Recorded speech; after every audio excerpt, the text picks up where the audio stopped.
AI Storyteller YouTube Channel မှာကြိုဆိုပါရစေ။ကျွန်တော်တို့ Channel မှာတင်ဆက်ပေးမယ့်ဇာတ်လမ်းတွေအားလုံးကို AI ကရေးပြီး AI ကဖတ်ပြတဲ့နည်းပညာသစ်တွေနဲ့ဖန်တီးထားတာဖြစ်ပါတယ်။စိတ်ဝင်စားစရာကောင်းတဲ့ဇာတ်လမ်းတွေပုံမြင်တွေနဲ့ထူးဆန်းထွေလာအကြောင်းအရာတွေကိုအမြဲတင်ဆက်ပေးသွားမှာမို့အဆုံးထိအတူတူနားဆင်ခံစားကြည့်လိုက်ရအောင်ပါ။နောက်ထပ်တင်သမျှဗီဒီယိုသစ်တွေကိုအချိန်နဲ့တပြေးညီသိရှိနိုင်ဖို့အတွက် Channel ကို Subscribe လုပ်ပေးထားဖို့နဲ့ Notification Bell လေးကိုနှိပ်ထားပေးဖို့မမေ့နဲ့နော်။အပိုင်း၈မီးတောင်ကူမိစ္ဆာဘုရင်နှင့်ရှမ်းတောင်တန်း၏လှုပ်ဝက်ကူဖျားတောင်ညိုတော်ကြီးတဲကတစ်မင်းနတ်ဆိုးကိုအောင်မြင်စွာနှိမ်နင်းပြီးနောက်ဆရာခန့်ဟာခီးဆက်လာခဲ့တာတလခန့်ကြာမြင့်ခဲ့ပါပြီ။သူဖြတ်တန်းလာတဲ့လမ်းတစ်လျှောက်မှာရွာငယ်လေးတွေမြို့ကလေးတွေရဲ့ဒုက္ခရောက်နေတဲ့ပြဿနာတွေကိုဖြေရှင်းပေးခဲ့ရပြီးဆရာခန့်ရဲ့နာမည်ဟာကျေးလက်ဒေသတွေမှာအတော်လေးကျော်ကြားလာခဲ့ပါတယ်။ဒီတစ်ခါတော့ဆရာခန့်ဟာအလွန်ကြီးမားလာတဲ့မီးတောင်ကြီးတစ်ခုရဲ့ခြေရင်းကိုရောက်ရှိလာခဲ့ပါတယ်။ဒီမီးတောင်ကြီးဟာနှစ်ပေါင်းများစွာငြိမ်နေပေမဲ့မကြာသေးမီရက်ပိုင်းအတွင်းကမီးခိုးငွေ့တွေထွက်လာပြီးအနီးအနားကရွာသူရွာသားတွေထိတ်လန့်နေကြရပါတယ်။ဆရာခန့်ဟာမီးတောင်ခြေရင်းကရွာကလေးတစ်ရွာကိုရောက်ရှိလာပြီးအမောဖြေဖို့ဇရက်မှာခေတ္တနာနေပါတယ်။ရွာထဲမှာထူးဆန်းတဲ့လေထုတစ်ခုကိုသူခန်းစားလိုက်ရပါတယ်။ရွာသားတွေရဲ့မျက်နှာတွေမှာကြောက်ရွံ့မှုတွေမကပဲမျှော်လင့်ချက်ကင်းမဲ့မှုတွေပါဖုံးလွှမ်းနေပါတယ်။ရွာထဲကလူကြီးတဦးဖြစ်တဲ့ဦးဘကျော်ကဆရာခန့်စီကိုချဉ်ကပ်လာပြီးဒူးထောက်လျက်ဆရာကြီးကဲပါဦးပြကျွန်တော်တို့ရွာကိုကြီးမားလာတဲ့ဘေးအန္တရာယ်ကြီးတစ်ခုကြာရောက်တော့မယ်လို့တုံတုံရင်ပြောပါတယ်။ဆရာခန့်ကဘာဖြစ်တာလဲအကိုကြီးအသေးစိတ်ပြောပြပါဦးလို့အေးအေးဆေးဆေးမေးလိုက်ပါတယ်။ဦးဘကျော်ကတက်ပြင်းချရင်ရှင်းပြပါတယ်။ဒီလိုပါဆရာ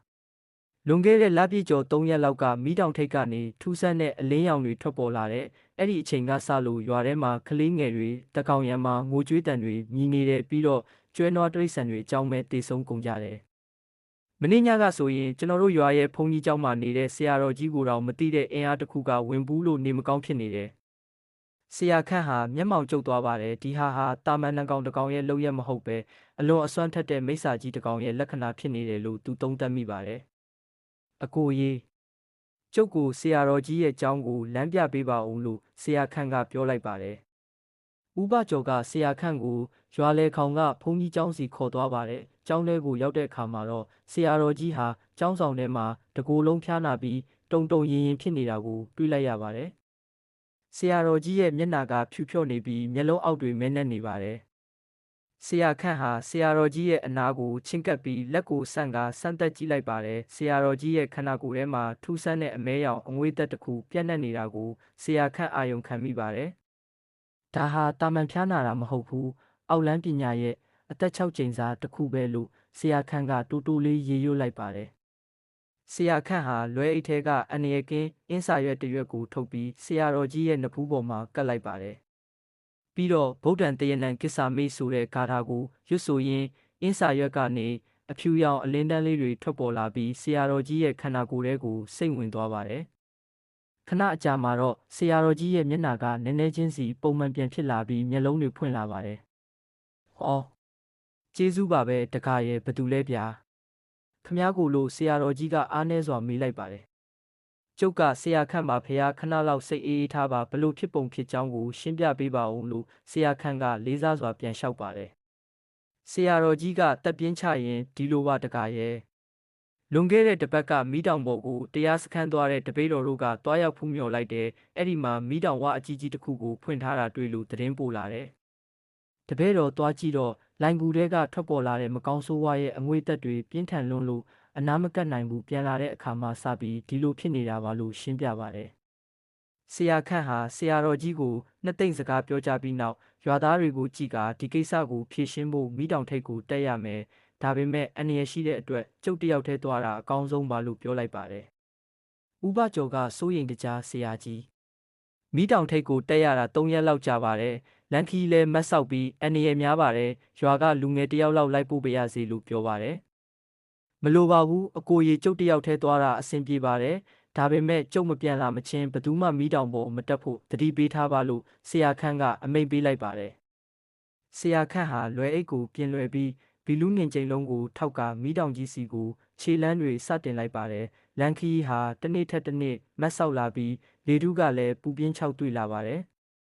ဒုတိယနေ့ညမှာတော့ဆရာခန့်ဟာမီးတောင်ခါပန်းလောက်ကိုရောက်ရှိလာပြီးဂူတစ်ခုထဲမှာခေတ္တနာဖို့ဆုံးဖြတ်လိုက်ပါတယ်။ဂူထဲမှာမီးရှို့ပြီးတရားထိုင်နေတော့ရုတ်တရက်ပြင်းထန်တဲ့မြင်းကလေးလှုပ်ခတ်တန်ကြီးထွက်ပေါ်လာပါတယ်။ဂူရဲ့နေရန်တွေအကွဲသွားပြီးနေရန်ကနေကြောက်မက်ဖွယ်ကောင်းတဲ့လူရိပ်တစ်ခုထွက်ပေါ်လာပါတယ်။အဲ့ဒီလူရိပ်ဟာအသက်50ကျော်အရွယ်လူတစ်ယောက်ရဲ့ပုံစံဖြစ်ပြီးအနက်ရောင်အင်ဂျီရှည်ကြီးကိုဝတ်ဆင်ထားပါတယ်။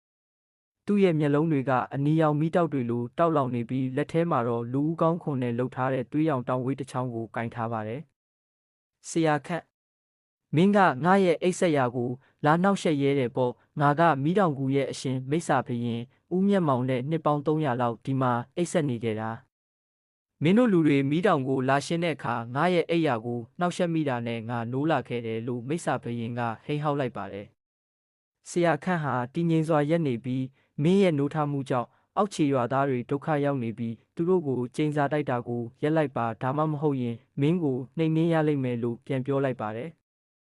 ်မိစ္ဆာဘရင်ကဟားတိုက်ရီမော်လိုက်ပြီးမင်းလိုတာမန်အထက်လန်းဆရာတယောက်ကငါ့ကိုနှိမ်နင်းနိုင်မယ်လို့ထင်နေတာလားငါရဲ့အောက်လန်းပညာက2300စုဆောင်းထားတာမင်းရဲ့ဘဝကိုငါဒီကူထဲမှာပဲအဆုံးသတ်ဖြစ်မယ်လို့ပြောလိုက်ပါတယ်အဲ့ဒီနောက်မိစ္ဆာဘရင်ဟာသူ့ရဲ့တောင်ဝေးကိုမြေကြီးပေါ်စိုက်ချလိုက်ပါတယ်မြေကြီးထဲကနေမိခိုးငွေအမဲတွေထွက်ပေါ်လာပြီးဂူတစ်ခုလုံးမှောင်မိုက်သွားပါတယ်ဒီမိခိုးငွေတွေထဲကနေချွန်ထက်တဲ့ကြောက်ဆူးတွေဆရာခန့်စီကိုတရက်ဆက်ပြေးဝင်လာပါတယ်ဆရာခန့်ဟာဘီလူးနှင်ချိန်လုံးကိုလေထဲမှာလင်းမြန်စွာဝေ့ရမ်းလိုက်ပြီးအောင်ဗုဒ္ဓံတမန်တန်ငံအာရခံကယောမိဆိုတဲ့ဂါထာကိုရွတ်ဆိုလိုက်ပါတယ်ချိန်လုံးကနေရွှေရောင်လင်းနှန်းတွေထွက်ပေါ်လာပြီးကြောက်ဆူးတွေကိုခြေမုံပစ်လိုက်ပါတယ်မိစ္ဆာဘရင်ရဲ့မျက်နှာဟာအံ့အားသင့်သွားပုံရပါတယ်မင်းကအတော်လေးအစွမ်းထက်တာပဲဆရာခန့်ဒါပေမဲ့ငါရဲ့မိငရဲချိန်စာကိုတော့မင်းမခံနိုင်ဘူးမိစ္ဆာဘရင်ဟာသူ့ရဲ့လက်နှစ်ဖက်ကိုမြှောက်လိုက်ပြီးမိုးကောင်းကင်ကိုအာယုံပြုလိုက်ပါတယ်ရုတ်တရက်ကောင်းကင်ကနေမိတောက်လုံးကြီးတွေမိုးသီးလိုရွာကျလာပြီးဆရာခန့်ရဲ့ပတ်ဝန်းကျင်ကိုဝိုင်းရံလောင်ကျွမ်းစေပါတယ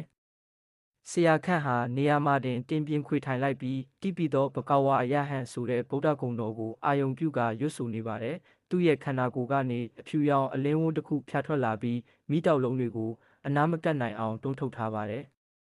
ဒီတိုက်ပွဲဟာနာရီပေါင်းများစွာကြာမြင့်ခဲ့ပါတယ်ဆရာခန့်ဟာမိစ္ဆာဘရင်ရဲ့တိုက်ခိုက်မှုတွေကိုလင်းမြန်စွာရှောင်တိန်ရင်းချိန်လုံးနဲ့တံပြန်တိုက်ခိုက်နေရပါတယ်ဒါပေမဲ့မိစ္ဆာဘရင်ကအတော်လေးအစွမ်းထက်တာကြောင့်ဆရာခန့်အတွက်အခြေအနေမလွယ်လှပါဘူးနောက်ဆုံးမှာတော့ဆရာခန့်ဟာသူ့ရဲ့နောက်ဆုံးလက်နက်ဖြစ်တဲ့တစ္ဆာရေစင်ကိုထုတ်သုံးဖို့ဆုံးဖြတ်လိုက်ပါတယ်သူဟာရေစင်ကိုလေထဲကိုပတ်ဖြန်းလိုက်ပြီးတစ္ဆာတရားအာနုဘော်ဖြင့်ဤမိစ္ဆာအစီရင်ချက်ချင်းပြိုကွဲပါစေတည်းလို့ကြွေးကြော်လိုက်ပါတယ်ရေစင်တွေဟာလေထဲမှာစိမ်ပွင့်တွေလိုတောက်ပသွားပြီးမိစ္ဆာဘုရင်ရဲ့ခန္ဓာကိုယ်ကိုထိမှန်သွားပါတယ်အဲ့ဒီအခါမှာတော့မိစ္ဆာဘုရင်ရဲ့ခန္ဓာကိုယ်ဟာတဖြည်းဖြည်းအရေးပြောကျသွားပြီးအနက်ရောင်အခိုးငွေ့တွေဖြစ်ပြောင်းလဲကာပျောက်ကွယ်သွားပါတယ်ဂူထဲကမှောင်မိုက်မှုတွေလွင့်စင်သွားပြီးနေရောင်ကြီးပြန်လဲဝင်းလက်လာပါတယ်ဆရာခန့်ဟာအင်အားကုန်ခန်းစွာနဲ့ဂူထဲကထွက်လာခဲ့ပြီးမိတောင်ချေရင်းကိုပြန်ဆင်းလာခဲ့ပါတယ်ရွာကိုပြန်ရောက်တဲ့အခါမှာတော့ရွာသားတွေအားလုံးဝမ်းသာအားရကြိုဆိုကြပါတယ်ဆရာတော်ကြီးလည်းအကြီးအကျယ်ပျောက်ကင်းသွားပြီးရွာထဲကကလေးငယ်တွေလည်းပုံမှန်အတိုင်းပြန်ဖြစ်သွားကြပါတယ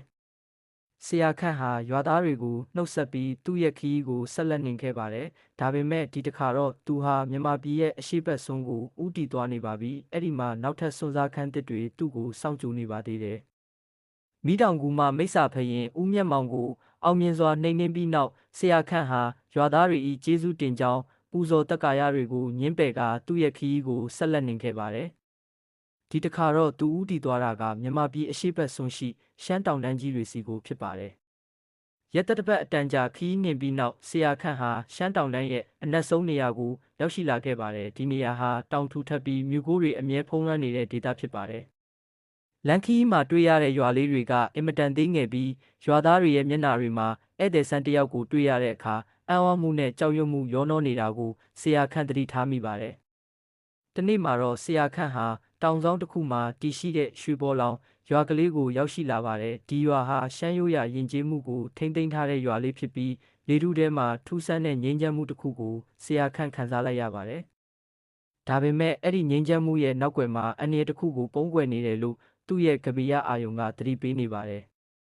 ဆရာခန့်ရွာထဲကိုဝင်လာတဲ့အခါရွာလူကြီးဦးဆိုင်မောင်ကကြိုဆိုပါတယ်ဦးဆိုင်မောင်ဟာ အသက်60ကျော်ရှိပြီဖြစ်ပေမဲ့နုပြိုတဲ့မျက်နှာသွင်းမြင်ရှိပါတယ်။သူ့ရဲ့မျက်လုံးတွေထဲမှာပညာရှင်တစ်ယောက်ရဲ့အရေးအယောင်ကိုဆရာခန့်မြင်လိုက်ရပါတယ်။တကားကြီးခမည်းကဘယ်ကလာတာလဲကျွန်တော်တို့ရွာကိုဘာကိစ္စနဲ့ရောက်လာတာလဲလို့ဦးဆိုင်မောင်ကလေးစားစွာမေးပါတယ်။ကျုပ်ကဆရာခန့်ပါမြန်မာပြည်အနှံ့လှည့်လည်ပြီးဒုက္ခရောက်နေတဲ့သူတွေကိုကူညီနေတဲ့အထက်လမ်းပညာရှင်ပါဒီဘက်ကိုရောက်တော့ခမည်းတို့ရွာရဲ့လေထုထဲမှာထူးဆန်းတဲ့အငွေ့သက်တစ်ခုကိုခံစားမိလို့ဝင်ရောက်ကြည့်တာပါလို့ဆရာခန့်ကပြန်ဖြေပါတယ်။ဆရာခန့်ရဲ့စကားကြောင့်ဦးဆိုင်မောင်ရဲ့မျက်နှာဟာချက်ချင်းပြတ်သွားပါတယ်။သူဟာပတ်ဝန်းကျင်ကိုဝေးဝဲကြည့်လိုက်ပြီးအတန်တိုးတိုးနဲ့တကားကြီးခမည်းကအထက်လမ်းပညာရှင်ဆိုတော့ကျွန်တော်လျှောက်ပြရစီကျွန်တော်တို့ရွာမှာလွန်ခဲ့တဲ့2နှစ်လောက်ကစပြီးထူးဆန်းတဲ့အဖြစ်အပျက်တွေဖြစ်နေပါတယ်လို့ပြောပါတယ်။ဦးဆိုင်မောင်ကဆရာခန့်ကိုသူ့အိမ်ကိုခေါ်သွားပြီးလက်ဖက်ရည်တစ်ခွက်တီးခင်းကအကြောင်းစုံကိုစတင်ပြောပြပါတယ်။ဒီလိုပါတကားကြီးကျွန်တော်တို့ရွာရဲ့အရှိတ်3မိုင်လောက်ကွာမှာရှေးဟောင်းဂူဖျားကြီးတဆူရှိပါတယ်။အဲ့ဒီဂူဖျားကိုလွန်ခဲ့တဲ့နှစ်ပေါင်းများစွာကရှမ်းဘုရင်တစ်ပါးကတည်ထားခဲ့တာပါ။ဂူဖျားထဲမှာရှေးဟောင်းရုပ်ပွားတော်ကြီးတဆူနဲ့ထူးဆန်းတဲ့ကြောက်စာတွေရှိတယ်လို့ပြောကြပါတယ်။အရင်တုန်းကတော့ရွာသားတွေတွားရောက်ဖူးမြော်လေးရှိပေမဲ့လွန်ခဲ့တဲ့2နှစ်လောက်ကစပြီးဂူဖျားအနီးကိုတွားတဲ့သူတွေပြန်မလာကြတော့ဘူးစတင်ဖြစ်ပွားချိန်ကရွာသား3ယောက်ဂူဖျားကိုတွားရောက်ဖူးမြော်ရင်းပျောက်ဆုံးသွားတယ်။ရှာဖွေတဲ့အခါဂူဖျားဝမှာသူတို့ရဲ့အဝတ်စားတွေနဲ့ပစ္စည်းတွေကိုရှာတွေ့ပေမဲ့လူကိုယ်တွေကတော့ပျောက်ဆုံးနေတယ်။အဲ့ဒီကစလို့ရွာသားတွေဘယ်သူမှဂူဖျားအနီးမတွားရဲကြတော့ဘူး။ဒါပေမဲ့ပြီးခဲ့တဲ့တစ်လလောက်ကစပြီးညဘက်တွေမှာဂူဖျားဘက်ကနေထူးဆန်းတဲ့အလင်းရောင်တွေထွက်ပေါ်လာတယ်။တခါတရံလူတွေရဲ့အော်ဟစ်တန်တွေငိုကြွေးတန်တွေကိုပါကြားရတယ်။ရွာသူရွာသားတွေထိတ်လန့်ပြီးညဘက်ဆိုရင်အိမ်တကားတွေပိတ်ပြီးအပြင်းမထွက်ရဲကြဘူး။ဆရာခန့်ဟာဦးဆိုင်မောင်ရဲ့စကားကိုစစ်စစ်ကြားနေပြီးဦးကောင်းကိုညှိလိုက်ပါတယ်ဒီကိစ္စကတာမန်ကိစ္စမဟုတ်ဘူး။ဒါဟာအောက်လန်းပညာရှင်တယောက်ရဲ့လက်ချက်ဒါမှမဟုတ်အလွန်အစွမ်းထက်တဲ့နတ်ဆိုးတစ်ကောင်ရဲ့လုပ်ရက်ပဲဖြစ်နိုင်တယ်လို့ဆရာခန့်ကဆုံးဖြတ်လိုက်ပါတယ်။တကားကြီး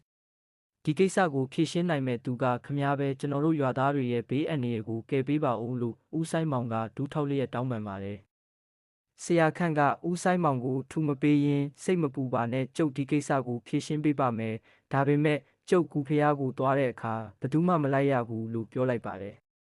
ထိုနေ့ညနေမှာပဲဆရာခန့်ဟာသူ့ရဲ့လွယ်အိတ်နဲ့ဘီလူးနှင်ချိန်လုံးကိုယူပြီးရွာအရှိဘက်ကကူဖျားစီကိုထွက်ခွာလာခဲ့ပါတယ်။လန်ခီဟာတောင်တက်လမ်းမျိုးဖြစ်ပြီးတစ်ပင်တွေထူထပ်နေပါတယ်။နေဝင်ချိန်ရောက်တဲ့အခါပတ်ဝန်းကျင်တစ်ခုလုံးမှောင်မိုက်လာပြီးလေထုထဲမှာဆူဆူပြီးအေးစိမ့်တဲ့အငွေ့သက်တွေပြန့်နှံ့နေပါတယ်။ဆရာခန့်ဟာနိုင်ဝက်ခန့်လမ်းလျှောက်ပြီးနောက်ဂူဖျားရဲ့အဝင်ဝကိုရောက်ရှိလာပါတယ်။ဂူဖျားရဲ့အဝင်ဝမှာရှေးဟောင်းကြောက်စာတိုင်းနှစ်တိုင်ကိုစိုက်ထူထားပြီးအပေါ်မှာပါဏိနဲ့ရှမ်းဘာသာတို့ရောနှောထားတဲ့ကြောက်စာတွေကိုထွင်းထူထားပါတယ်။ဆရာခန့်ကြောက်စာကိုအာယုံစိုက်ကြည့်လိုက်တဲ့အခါအဲ့ဒီမှာရေးထားတာကဤဂူဖျားသည်မြတ်စွာဘုရား၏ဓာတ်တော်များဌာပနာထားရာနေရာဖြစ်သည်သို့သောအနှစ်300ပြည့်သောအခါမကောင်းဆိုးဝါးများပြန်လည်နိုးထလာမည်ထိုအခါဓမ္မရှိသောပုဂ္ဂိုလ်တဦးသာဤနေရာကိုကယ်တင်နိုင်လိမ့်မည်ဆရာခန့်ဟာကြောက်စာကိုဖတ်ပြီးဒါဟာကြိုတင်ဟောထားတဲ့နေရာပဲလို့တွေးမိပါတယ်သူဟာဂူဖျားထဲကိုဝင်ရောက်လိုက်ပါတယ်ဂူထဲမှာမှောင်မိုက်နေပေမဲ့နေရံတွေပေါ်မှာထူးဆန်းတဲ့အလင်းတန်းတွေဖြာထွက်နေတာကြောင့်လမ်းကိုမြင်နေရပါတယ်ဂူထဲကိုအတော်နက်နက်ဝင်ရောက်လာတဲ့အခါမှာတော့ကျေပြန့်တဲ့ခမ်းမကြီးတစ်ခုကိုရောက်ရှိလာပါတယ်ခမ်းမအလယ်မှာရှေးဟောင်းဗုဒ္ဓရုပ်ပွားတော်ကြီးတဆူကိုထိုင်တော်မူဟန်ဖြင့်ပြုလုပ်ထားပြီးရုပ်ပွားတော်ရဲ့ရှေ့မှာတော့ထူးဆန်းတဲ့အနီရောင်အလင်းတန်းတစ်ခုလည်ပတ်နေပါတယ်ရုပ်ပွားတော်ကြီးရဲ့ပတ်လည်မှာလူအယိုးစုတွေပြန့်ကျဲနေပြီးအဲ့ဒီအယိုးစုတွေကနေမင်းနဲ့တဲ့အငွေ့သက်တွေထွက်ပေါ်နေပါတယ်ဆရာခန့်နားလည်သွားပါတယ်ဒီအယိုးစုတွေဟာရွာသားတွေပျောက်ဆုံးသွားတဲ့သူတွေရဲ့အကျွင်းကြံတွေပဲဖြစ်တယ်ဆိုတာရုတ်တရက်ဗုဒ္ဓရုပ်ပွားတော်ကြီးရဲ့နောက်ွယ်ကနေကြောက်မက်ဖွယ်ကောင်းတဲ့ရေတံတစ်ခုထွက်ပေါ်လာပါတယ်ဟာနောက်ထပ်သားကောင်တစ်ယောက်ရောက်လာပြီးအမောင်ထူးတဲကနေအသက်50ကျော်ရွယ်ရှမ်းလူမျိုးအောက်လန်းဆရာတစ်ယောက်ထွက်ပေါ်လာပါတယ်သူ့ရဲ့မျက်လုံးတွေကသွေးရောင်တောက်နေပြီးလက်ထဲမှာတော့လူဦးကောင်းခွန်နဲ့လှုပ်ထားတဲ့ပတိစိတ်တစ်ခုကိုကင်ထားပါတယ်မင်းကဘသူလဲငါရဲ့ကူဖျားကိုဘာဖြစ်လို့လာနှောက်ယှက်တာလဲလို့ဆရာခန့်ကတင်းငိမ်စွာမေးလိုက်ပါတယ်ငါကဆရာဆိုင်ထီလို့ခေါ်တယ်ဒီကူဖျားဟာငါရဲ့ကျင့်ကြံရနေရပဲလာရောက်ဖူးမြော်တဲ့လူတိုင်းရဲ့အသက်ကိုငါစုဆောင်းပြီးငါရဲ့အောက်လန်းပညာကိုဖြစ်တင်းနေတာမင်းလဲအခုငါရဲ့သားကောင်ဖြစ်လာပြီ ဆရာဆိုင်းတီကသူ့ရဲ့လက်ထဲကပတိစိတ်ကိုမြောက်လိုက်ပြီးမနက်တစ်ခုကိုရွတ်ဆိုလိုက်ပါတယ်ပတိစိတ်ကနေအနက်ရောင်အခိုးငွေတွေထွက်ပေါ်လာပြီးလူအယိုးစုတွေစီကိုပြန့်နှံ့သွားပါတယ်အဲ့ဒီအခါမှာတော့အယိုးစုတွေဟာအသက်ဝင်လာသလိုမျိုးလှုပ်ရှားလာပြီးလူပုံတံပြောင်းလဲကဆရာခန့်စီကိုပြေးဝင်လာကြပါတယ်ဆရာခန့်ဟာဘီလူးနှင်ချိန်လုံးကိုလေထဲမှာဝေ့ရမ်းလိုက်ပြီးအောင်ဗုဒ္ဓံတယနံကိစ္ဆာမိတပပပံဝိနာတနံဆိုတဲ့ဂါထာကိုရွတ်ဆိုလိုက်ပါတယ်ချိန်လုံးကနေရွှေရောင်လင်းနှန်းတွေထွက်ပေါ်လာပြီးချင်းကပ်လာတဲ့အယိုးစုတွေကိုပြကျသွားစေပါတယ်ဆရာဆိုင်းတီးရဲ့မျက်နှာဟာအံ့အားသင့်သွားပါတယ်မင်းကတာမန်အထက်လန်းဆရာမဟုတ်ဘူးမင်းကဘသူလဲလို့သူကမေးလိုက်ပါတယ်ငါကဆရာခန့်ကောင်းသူကိုကဲမဲမကောင်းသူကိုပယ်မဲဆိုတဲ့တစ္ဆာနဲ့ရှောက်လန်းနေတဲ့အထက်လန်းပညာရှင်လို့ဆရာခန့်ကပြန်ဖြေပါတယ်ဆရာဆိုင်းတီးကဒေါသထွက်သွားပြီးသူ့ရဲ့ပတိစိတ်ကိုလေထဲကိုပစ်လွတ်လိုက်ပါတယ်ပတိစိတ်ဟာလေထဲမှာလဲပတ်နေပြီးအဲ့ဒီကနေအနက်ရောင်လျှက်စီးကြောင်းတွေထွက်ပေါ်လာကဆရာခန့်ကိုပစ်ခတ်လိုက်ပါတယ်ဆရာခန့်ဟာဘီလူးနှင်ချိန်လုံးကိုမြေကြီးပေါ်စိုက်ချလိုက်ပြီးပရိတ်တော်ကြီးကိုရွတ်ဆိုပါတော့တဲ့သူ့ရဲ့ခန္ဓာကိုယ်ကနေရွှေရောင်လင်းဝန်းကြီးတစ်ခုဖြာထွက်လာပြီးအနက်ရောင်လျှက်စီးကြောင်းတွေကိုဟန့်တားထားပါတယ်ဒီတိုက်ပွဲဟာအတော်ကြာမြင့်ခဲ့ပါတယ်ဆရာခန့်နဲ့ဆရာဆိုင်းတီတို့ဟာပြင်းထန်စွာရှင်ပြိုင်တိုက်ခိုက်ခဲ့ကြပါတယ်နောက်ဆုံးမှာတော့ဆရာခန့်ဟာဆရာဆိုင်းတီရဲ့ပတိစိတ်ကိုချိန်လုံးနဲ့ထိုးချိုးလိုက်နိုင်ခဲ့ပါတယ်6ခုပတိစိတ်ကွဲသွားတာနဲ့တပြိုင်နက်ဆရာဆိုင်းတီရဲ့ခန္ဓာကိုယ်ဟာတဖြည်းဖြည်းအိုမင်းရင်ရော်သွားပြီးတာမန်အဖိုးအိုတယောက်ဖြစ်ပြောင်းလဲသွားပါတယ်မဖြစ်နိုင်ဘူးငါရဲ့အောက်လန်းပညာတွေငါရဲ့စွမ်းအင်တွေလို့သူကအားနည်းစွာညှဉ်းညူနေပါတယ်ဆရာခန့်ကသူ့အနာကိုချင့်ကပ်သွားပြီးမင်းရဲ့အကုသိုလ်ကံတွေကမင်းကိုပြန်ပြီးအပြစ်ပေးလိုက်ပြီးမင်းဒီကူဖျားထဲမှာနှစ်ပေါင်းများစွာပုံအောင်ပြီးအပြစ်မဲ့သူတွေရဲ့အသက်ကိုတပ်ဖြတ်ခဲ့တဲ့အတွက်မင်းရဲ့ဝိညာဉ်ဟာဒီနေရာမှာပဲထာဝရပိတ်မိနေရလိမ့်မယ်လို့ပြောလိုက်ပါတယ်